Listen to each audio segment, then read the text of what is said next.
Para rawuh, hadirin hadirat, para tetamu undangan, para santri, generasi milenial, generasi zaman sekarang, generasi zaman now, mereka menginginkan kebahagiaan hidup mereka dengan berbagai cara. Maka para orang tua semenjak kecil anak-anak mereka dididik karena punya anggapan bahwa pendidikan yang baik akan memberikan kebahagiaan. Disekolahkan di sekolah yang terbaik karena punya anggapan kalau sekolahnya baik dia akan bahagia. Disekolahkan di kampus universitas yang terbaik karena anggapannya kalau bisa kuliah di tempat kampus universitas yang terbaik favorit itu akan mendatangkan kebahagiaan. Setelah itu nanti dapat pekerjaan, anggapannya kalau dapat pekerjaan maka pekerjaan itu akan memberikan kebahagiaan. Kalau pekerjaannya bagus mendapatkan income, gaji, pendapatan. Karena punya anggapan gaji, income, pendapatannya itu yang membuat ia bahagia. Kalau punya rumah, kalau punya kendaraan mewah, kalau punya istri pasangan yang good looking, maka itu dianggap sebagai sumber kebahagiaan. Padahal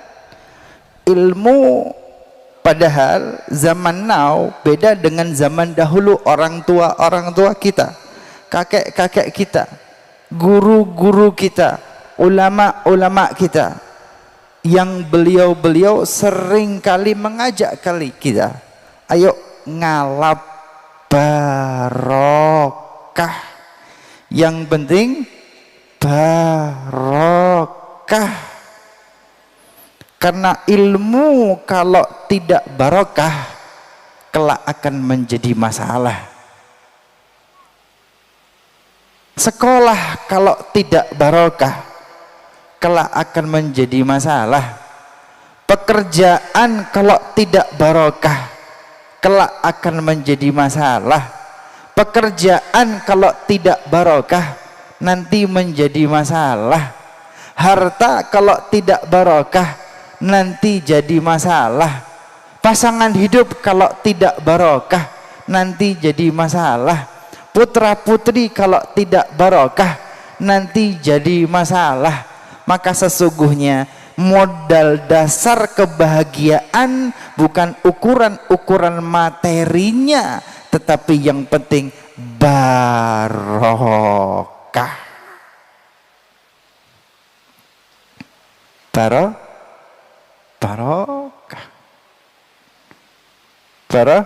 Barokah. Oh, Yai sudah cerita bagaimana Al-Imam Ahmad murid seriusnya 4.500 barokah. Di pesantren yang beliau tadi sholat, segala macam santrinya, ada yang benar-benar khusyuk, ada yang guyon, ada yang ini, ada yang itu, tapi barokah. Semuanya kembali kepada barokah. Maka malam hari ini kula hanya ngalap barokah. Karena kalau barokah akan mendatangkan banyak hal. Al-Habib Ali bin Muhammad bin Husain Al-Habsyi dalam Simtud Durar, dalam salah satu qasidahnya mengatakan, habbah idza barakal maula tulagil hubub. Satu biji saja kalau Allah Ta'ala berikan keberkahan, satu biji itu akan mendatangkan biji-biji yang lainnya. Ilmu itu loh, kalau barokah sedikit saja akan mendatangkan kebaikan-kebaikan yang lainnya. Sebagai penutup pangapunten, ketika Rasulullah Sallallahu Alaihi Wasallam meninggalkan kota Makkah, hijrah ke kota Madinah, Maka para sahabat terutama kaum Ansar menyambut kedatangan Nabi Muhammad sallallahu alaihi wasallam. Mereka memegang tali pelana unta beliau, mempersilahkan untuk mampir turun datang ke rumahnya.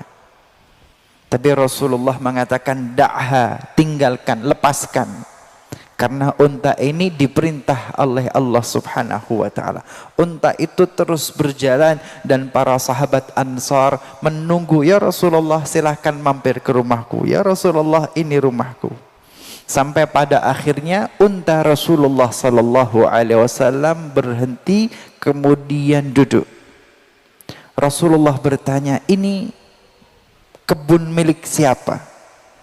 Maka kebun itu milik Abu Ayyub Al-Ansari. Kenapa para sahabat ingin Rasulullah berada di rumah mereka? Barokah. Keberkahan itu ternyata datang untuk sahabat yang bernama Abu Ayyub Al-Ansari. Maka Rasulullah tinggal di rumah Abu Ayyub Al-Ansari. Kemudian sahabat-sahabat Ansar lainnya yang merasa tidak dapat keberkahan, mereka mengejar keberkahan itu dari Rasulullah sallallahu alaihi wasallam. Rumah Abu Ayyub kemudian ramai, silih berganti para sahabat yang datang menemui Rasulullah sallallahu alaihi wasallam. Mereka memberikan hadiah. Kalau Abu Ayyub memberikan rumahnya untuk Rasulullah, tapi sahabat-sahabat lainnya juga pengen tetap mendapatkan keberkahan dari Rasulullah. Mereka datang kepada Rasulullah memberikan apa yang mereka miliki. Ada yang memberikan kurma, ada yang memberikan gandum, ada yang berikan tempat tidur, ada yang berikan selimut, ada berikan kain dan lain sebagainya dan lain sebagainya. Kemudian datanglah seorang perempuan yang bernama Ummu Sulaim. Ummu Sulaim datang kepada Rasulullah sallallahu alaihi wasallam. Ya Rasulullah, aku Ummu Sulaim, aku tidak punya apa-apa ya Rasulullah. Ummu Sulaim sudah ditinggal wafat suaminya. Ummu Sulaim tidak punya apa-apa. Ya Rasulullah, aku tidak punya apa-apa. Kalau punya harta, hanya harta sedikit yang aku pergunakan untuk sekedar menyambung hidupku. Ya Rasulullah, tapi aku punya putra, aku punya anak, Anas. Anas bin Malik putra Ummu Sulaim. Lihat pintar dan cerdasnya Ummu Sulaim. Ya Rasulullah, aku tidak punya apa-apa, aku hanya punya putra, anak bernama Anas. Ya Rasulullah, aku hadiahkan anakku untukmu ya Rasulullah. Biarkan Anas bin Malik yang melayani dirimu. Maka Anas bin Malik adalah sahabat terdekat Rasulullah sallallahu alaihi wasallam yang melayani urusan internal dalam kamar Rasulullah sallallahu alaihi wasallam. Menyiapkan pakaian Rasulullah, menyiapkan perlengkapan Rasulullah, menyiapkan mandi Rasulullah. Itu tugas Anas bin Malik. Lihat pinternya Ummu Sulaim. Ia berikan anaknya kepada Rasulullah. Apakah ketika diberikan kepada Rasulullah Ummu Sulaim rugi? Apakah anaknya terlantar? Apakah anaknya nanti bakal tidak bahagia dan sengsara? Apa anaknya nanti melarat? Apanya anaknya nanti tidak punya pekerjaan? Apa anaknya jadi miskin? Tidak. Tidak. Tapi semua didapatkan oleh Anas bin Malik. Anas bin Malik didoakan oleh Rasulullah sallallahu alaihi wasallam. Satu, Allah panjang. Rasulullah mendoakan Anas bin Malik diberikan panjang umur. Doa Rasulullah untuk Anas bin Malik diberikan panjang umur. Diberikan panjang. Oh, maka Anas bin Malik ini di antara sahabat yang lain termasuk yang panjang umurnya. Satu. Kedua, diberikan anak keturunan yang banyak. Maka Anas bin Malik anak keturunannya banyak. Kemudian diberikan ilmu yang manfaat. Anas bin Malik ilmunya manfaat. Dan yang keempat, diberikan harta yang melimpah.